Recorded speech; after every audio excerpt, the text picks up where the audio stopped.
Ya se encuentra en las librerías mi más reciente libro, Las Reliquias de Jesús, María y José, una profunda y seria investigación que ubica y explica las reliquias de Jesús, María y José, cómo han sido descubiertas y cómo es que se conservan en distintos lugares del mundo. Le invito a que consiga este libro y lo lea porque despertará un impulso en el corazón del que irrevocablemente de usted saldrá una oración dirigida al cielo. El libro Las Reliquias de Jesús, María y José, publicado por Buena Prensa, ha sido prologado por el cardenal Carlos Aguiar Retes. Se encuentra ya en las librerías Buena Prensa de todo el país y también en la Casa de San José.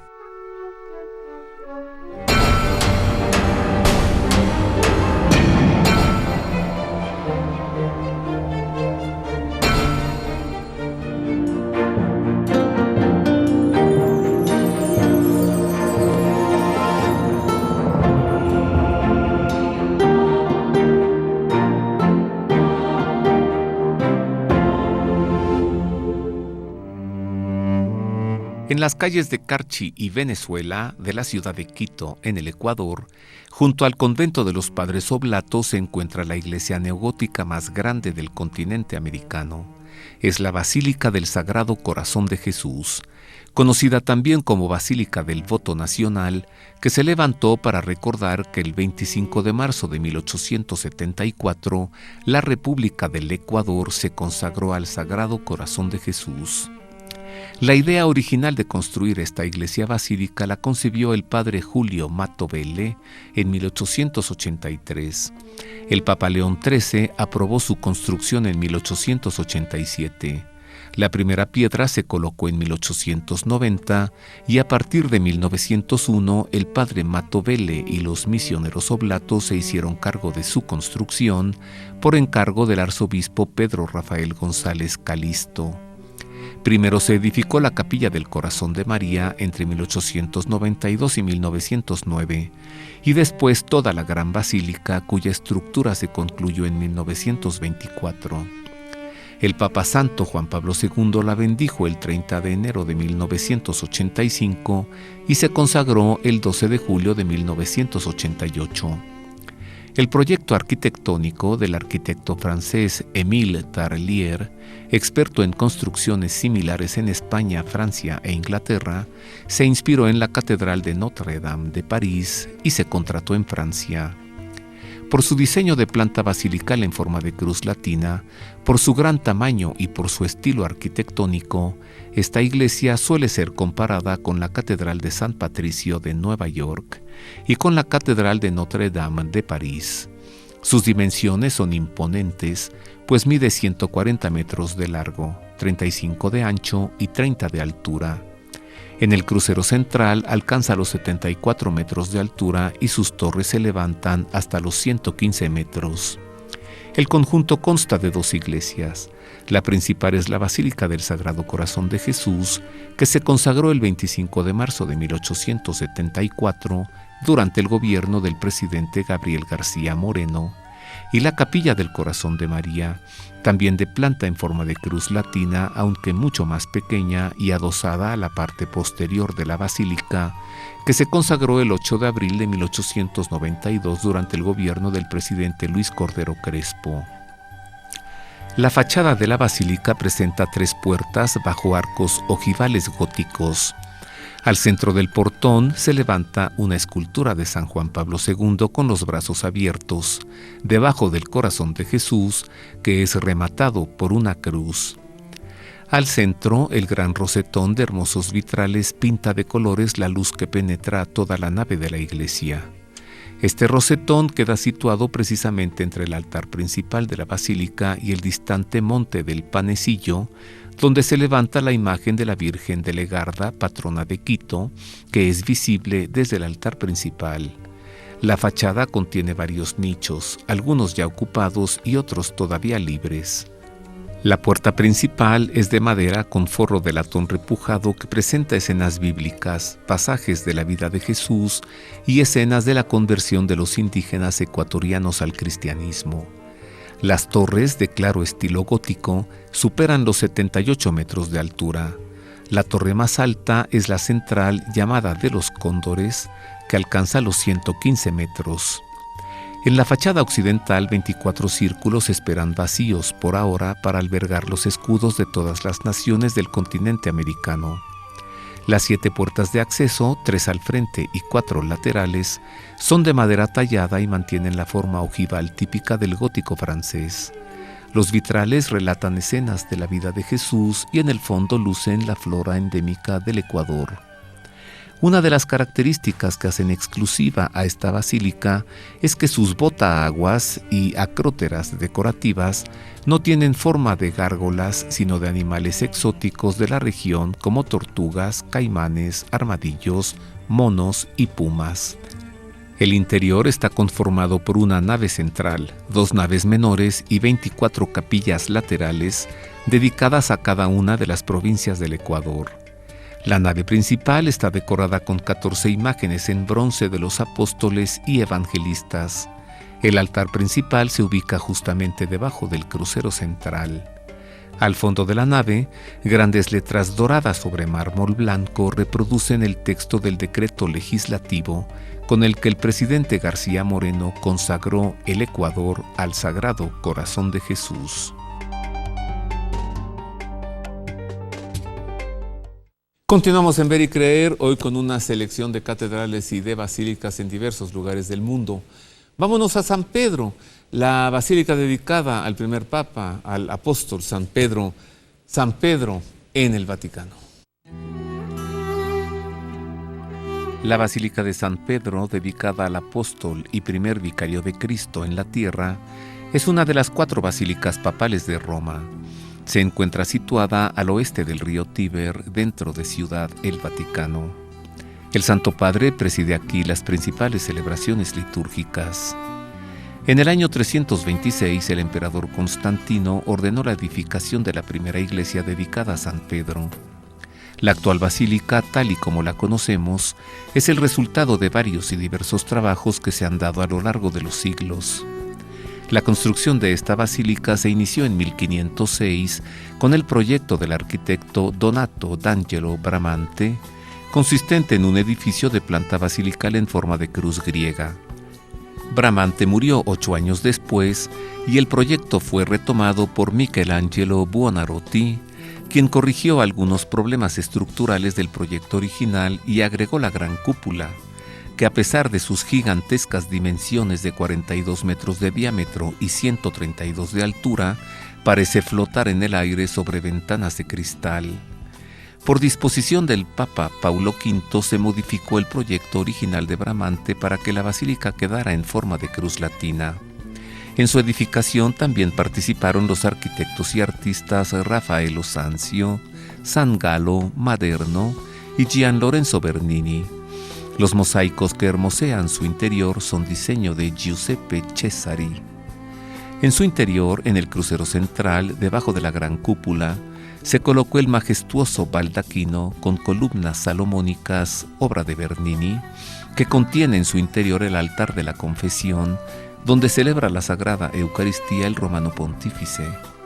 Debajo del altar se encuentran los restos reliquia de San Pedro, pues es en este mismo sitio donde fuera sepultado el apóstol luego de su martirio. En el exterior, al centro de la fachada principal, se ubica el balcón de la bendición, desde donde el Papa imparte la bendición Urbi et Orbi para la ciudad de Roma y para todo el mundo, el domingo de Pascua, el día de Navidad, el primer día de cada año y cuando es elegido el sucesor de Pedro. ¿Sabe usted que en Roma hay otra basílica dedicada a San Pedro? Le llaman San Pietro in Vincoli o San Pedro en cadenas, donde se encuentran las cadenas con que fue apresado San Pedro. Vámonos allá, la Basílica de San Pedro en Cadenas. En la ciudad de Roma hay 2 basílicas dedicadas a San Pedro. La Basílica de San Pedro en el Vaticano, donde el Papa preside la mayor parte de las celebraciones, y la Basílica de San Pedro in Vincoli, o San Pedro en Cadenas, que se encuentra a solo 3 cuadras del Coliseo romano. Se trata de una de las primeras iglesias parroquiales de Roma, a la que en sus inicios se le llamó Eudoxiana, en virtud de que Eudoxia, hija de la esposa del emperador Valentiniano III, recibió de su madre las cadenas que mantuvieron prisionero a San Pedro en 2 ocasiones, en Jerusalén, de donde fue liberado por un ángel, y en la cárcel mamertina de Roma, donde estuvo 9 meses hasta que murió crucificado, luego de ser sentenciado por una corte que se hallaba en el mismo terreno de esta iglesia.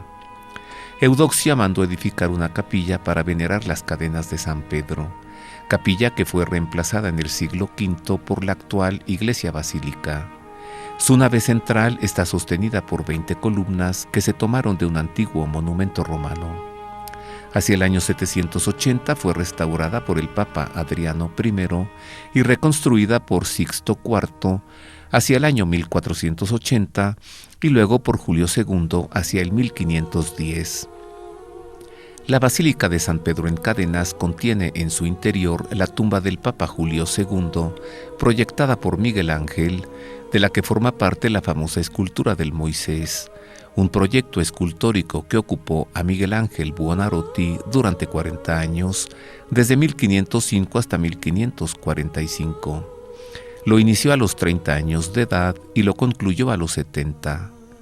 La fiesta de San Pedro se celebra junto con San Pablo el 29 de junio y la fiesta de las cadenas de San Pedro el 1 de agosto. Es una antigua tradición visitar esta basílica y pedir a San Pedro su intercesión para nunca caer en la cárcel o para la liberación de algún prisionero. A 3 cuadras de esta Basílica de San Pedro en Cadenas está el Gran Coliseo Romano. Y puede usted tomar el metro o un taxi y salir del otro lado de las murallas de Roma para entrar a la gran basílica dedicada al apóstol San Pablo. La Basílica de San Pablo Extramuros es una de las 4 basílicas papales de la ciudad de Roma. Imponente y monumental, se destaca todavía más por el amplio espacio que la separa de cualquier edificio circundante. La primera iglesia dedicada a San Pablo se construyó en la primera mitad del siglo IV por orden del emperador Constantino en el lugar que la tradición indica como la tumba del apóstol Pablo. En 1823 la basílica fue destruida casi en su totalidad por un incendio. Su reconstrucción se inició en el pontificado de León XIII y durante los trabajos de ingeniería y arquitectura tuvo lugar un hallazgo arqueológico consistente en un antiquísimo sepulcro con la inscripción a San Pablo, apóstol y mártir. La entrada a la basílica se ve precedida por un amplio atrio consistente en un jardín con palmeras en cuyo centro se destaca una solemnísima escultura de San Pablo en la que el llamado apóstol de los gentiles aparece con una espada en la mano, atributo que identifica su martirio, y en la otra mano sosteniendo un libro, el otro atributo que subraya sus escritos, las epístolas de San Pablo y su intensa actividad evangelizadora en el anuncio de la palabra de Dios fuera de Israel. La sensación de espacios inmensos y grandiosidad del interior de la basílica proviene de la disposición simétrica de 80 columnas de mármol blanco y del reflejo del suelo, que es de mármol verde y granito rojo, que le agregan a la iglesia una amplia luminosidad. Entre las ventanas y flanqueados por falsas columnas con capiteles corintios se aprecian 36 frescos que muestran diversos episodios en la vida de San Pablo.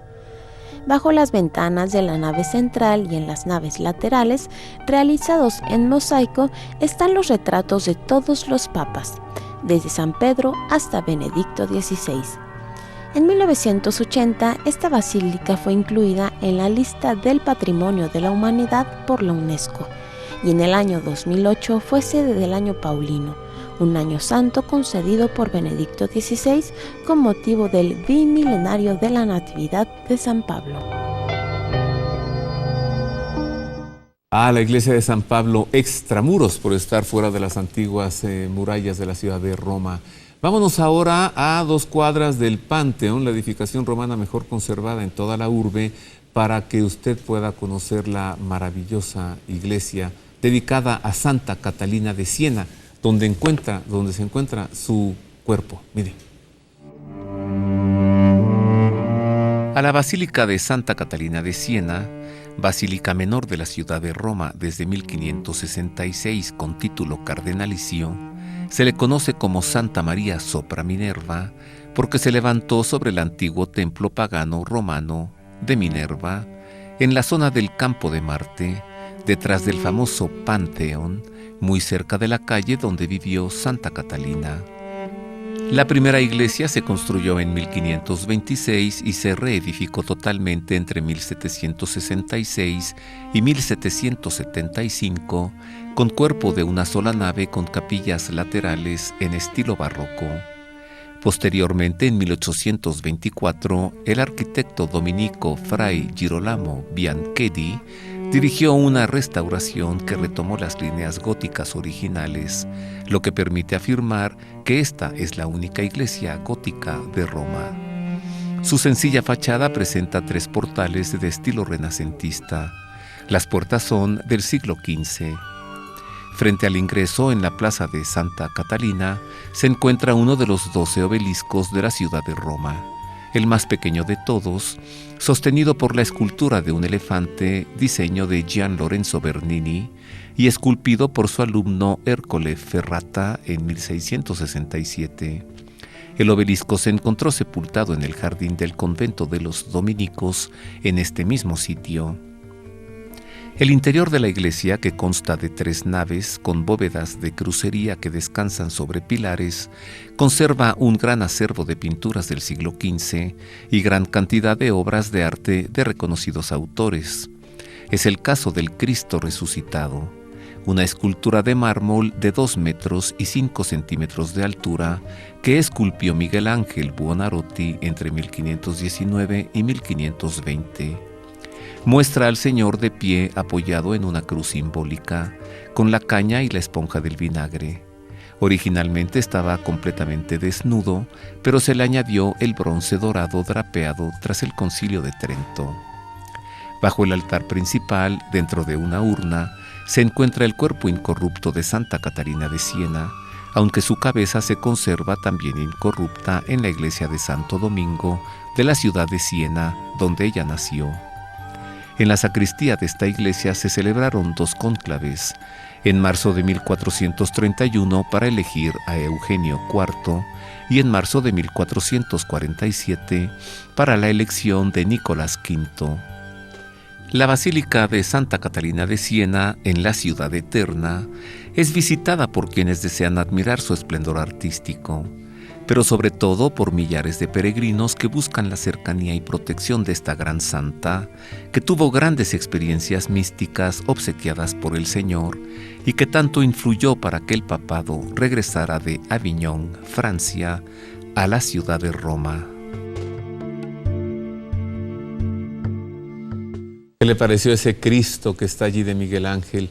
Pues ya, se nos acabó el viaje, vamos a regresarnos a nuestras casas, pero qué bien nos la pasamos, mire, París, Florencia, Turín, Londres, Malta, Sofía, Ciudad del Vaticano y la Ciudad Eterna, la urbe, Roma. Eso es todo por ahora, gracias por haber estado con nosotros, le deseo una feliz semana, como siempre, Dios le guarde. Gracias.